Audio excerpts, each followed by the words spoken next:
Jameson gestured to Keith, who retrieved the key in seconds.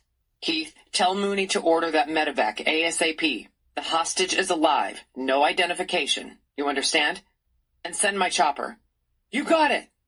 Moments later, Keith was back, watching in horror as Jameson unlocked the restraints that had kept Ben in bondage for almost 6 weeks. Dried blood blackened the bandages around one ankle and his wrists, the other ankle raw under the steel cuff.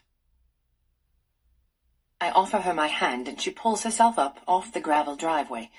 She is very small and delicate, a woman in a child's body, and yet she has an iron grip.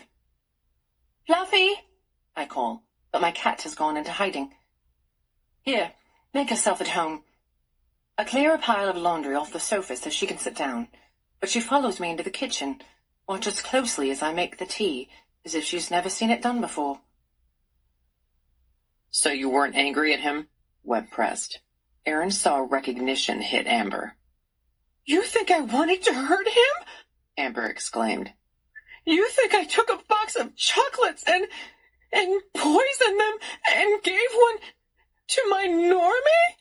Normie? Vic said, but he said it quietly and no one took any notice of him. You! Amber advanced on Webb, waving her used tissue in his face. You big jerk! She threw the soggy scrap of paper at him. It bounced off his trench coat and landed on the carpet. Then Amber buried her face in her hands and sobbed. Webb didn't react. He'd been called much worse. How did I get here? Marty took a step back and raised his arms in a gesture of surrender. He was in his early 20s and unshaven. He wore jeans, a hooded sweatshirt, dark-framed hipster glasses, and had bare feet. He didn't look particularly threatening, but I was completely freaked out. I was working at my desk when I heard loud noises, he began. Squealing tires, maybe, or some sort of accident. I came out in the hall and up the stairs to see what was going on, and I found you lying on the landing covered in puke. I remember thinking how glad I was that my father worked in the same business as Paul, so that maybe one day we could get a mansion like that. Dad didn't say Paul was his boss in one of New York's biggest, most bloodletting, most feared crime families.